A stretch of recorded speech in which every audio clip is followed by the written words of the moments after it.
জনাব হাসনাত আব্দুল্লাহ সংসদে দাঁড়ায় বললেন যে ওই ইউএনও মহোদয়ের গাড়ি আছে, সরকারি অন্যান্য অফিসারদের গাড়ি আছে, কিন্তু আমি আমি কি বলে যে আমি সংসদ সদস্য, আমার কোনো গাড়ি নাই, গাড়ি থাকলে একটা গাড়ির ব্যবস্থা করা গেলে আমার ভাড়া গাড়ি করে গিয়ে লজ্জা করে, তারপর একটা সংসদ সদস্যের একটা গাড়ি থাকলে তাহলে আমি ওইখানে করে এটা যাইতে পারতাম। সবাই মানে বিরোধী দলের সবাই হাত টেবিলে হাত চাপড়ায়, টেবিল চাপড়ায় এটাতে আবার সমর্থনও দিচ্ছে। জামাতের আমির এই কথাও বলছেন, ছোটরা কিছু চাইলে বড়রা তো সেটার পাশেই থাকবে। প্রথম কথা, এই কথাটা দেখার কয়েকটা দিক আছে। দিক নাম্বার 1, আপনি বাংলাদেশের জনগণের প্রতিনিধি হিসাবে অবশ্যই ওয়ারেন্ট অফ প্রেসিডেন্সে সরকারি কর্মচারী কর্মকর্তা যারা গাড়ি পান তাদের অনেক উপরে, তাদের সাথে আপনার কোনো তুলনাই হয় না জনাব হাসনাত আব্দুল্লাহ। আপনি তারা গাড়ি পাবে বলে আপনি গাড়ি পাবেন কিনা সেই তুলনা হয় না। আপনি জনপ্রতিনিধি, জনপ্রতিনিধিত্ব আদেশের মধ্যেই আছে আপনি কি পাবেন কি পাবেন না। আপনাকে 70,000 টাকা যাতায়াত ভাড়া দেওয়া হয়, আপনি নিজের মুখে আপনারা সবাই মিলে বলেছেন, আপনার পরের দিন আবার আপনাকে ব্যাখ্যাও দিতে হয়েছে, বিভিন্ন পত্র পত্রিকায় ভুল দিয়েছে যে আপনি নাকি ট্যাক্স ফ্রি গাড়ি তখনও চান না, এখনো চান না। ট্যাক্স ফ্রি চান না, সরকার থেকে একটা গাড়িই চান। কেন সরকার থেকে গাড়ি চান কেন? কারণ হচ্ছে যে আপনার নিচে যারা আছে, মানে ওয়ারেন্ট অফ প্রেসিডেন্সে যাদের নিচে, যারা অনেক নিচে আপনার অবস্থান করে, তাদের গাড়ি আছে, আপনার গাড়ি নাই। ভাই, আপনার গাড়ি থাকার কথা না। আপনি এলাকায় গাড়ি দিয়ে চলাফেরা করার জন্য সরকার আপনার দায়িত্ব দেবে, ব্যাপারটা এরকম না। আপনি কি জানেন এমপি তো আপনার পেশা না? আপনি কি এই কথা জানেন যে এমপি তো আপনার চাকরি না? জনপ্রতিনিধি হিসাবে, জনগণের একজন হিসেবে গিয়ে আপনি সেখানে যায় আমাদের কথা বলেন, সেই জন্য আপনি কি কথা জানেন যে এমপি যে আপনার চাকরি না, এমপি যে আপনার পেশা না, এটার মধ্যে যে পারিশ্রমিকের কোনো ব্যাপার নাই, সেটা কি আপনি জানেন? আপনাকে যাতায়াত ভাতা দেওয়া হয় যাতে আপনি যাতায়াত চলাফেরা করতে পারেন। আপনাকে যখন ঢাকা আসেন সংসদে, আপনার ঢাকায় আপনার বাড়ি না হলে, ঢাকার বাইরে সংসদ হলে আপনাকে কিছু ভাতাও দেওয়া হয়। কি দেওয়া হয় না দেওয়া হয় আপনি জানেন, কম বেশি কি না বেশি আপনারা বাড়ায় নেন, বিলারায় বাড়ায় নেন।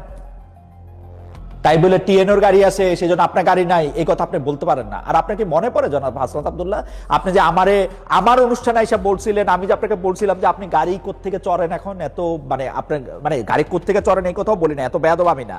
আপনাকে যথেষ্ট আদব কায়দা তমিজের সাথে জনাব হাসনাত আব্দুল্লাহ, আমি আপনার কাছে জানতে চেয়েছিলাম, আপনাকে দেখা যায় এক এক দিন এক একটা গাড়ি আপনি চড়ছেন, সেইটার মানে সেটা কাদের গাড়ি, সেটা কার গাড়ি? আপনি তখন আমাকে বলেছিলেন, আমি কোট করছি জনাব হাসনাত আব্দুল্লাহ, যে আমার মতো নাকি শত হাজার খালেদ মুহিউদ্দিন আছে আপনাকে গাড়ি দেওয়ার জন্য। তারা কোথায় এখন জনাব হাসনাত আব্দুল্লাহ? তাদের থেকে গাড়ি নেওয়াটাকে আপনি বন্ধ করেছেন, কনসাসেশন তারা বন্ধ করেছে, কি হয়েছে? দ্বিতীয় প্রসঙ্গে আসি, আপনার গাড়ি লাগবে কেন এলাকায় যেতে? আরেকটা অকাজ হয়েছে, আপনার অকাজটা একটু পরে আসে। আরেকটা অকাজ হয়েছে হচ্ছে এই যে উপজেলায় আপনাদেরকে একটা বসতে জায়গা দেওয়া, যেটাতে আবার আপনি খুব হাততালি পাইছেন, খুবই অন্যায় হয়েছে।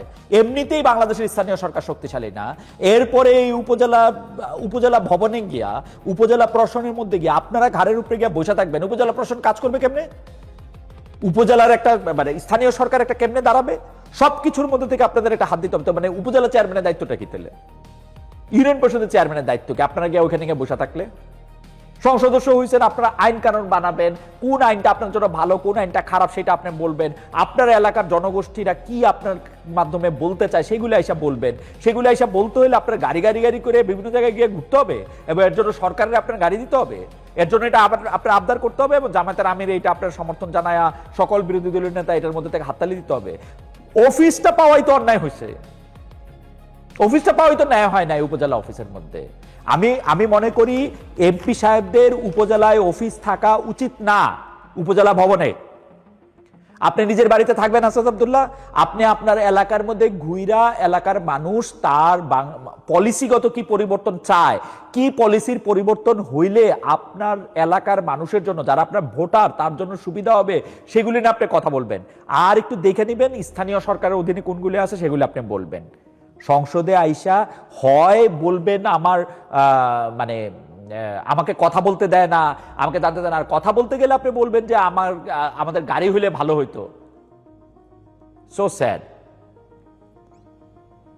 আমি আমি আমি আমি আমি আমি আমি বলি জনাব হাসনাত আব্দুল্লাহ, আপনার সামনে অনেক সময় আছে, অনেক রাজনীতি করার সময় আছে, আপনি অনেক বুঝদারও মানুষ, অনেক বুদ্ধিমান, কিন্তু এই কাজটা আপনি ঠিক করেন নাই।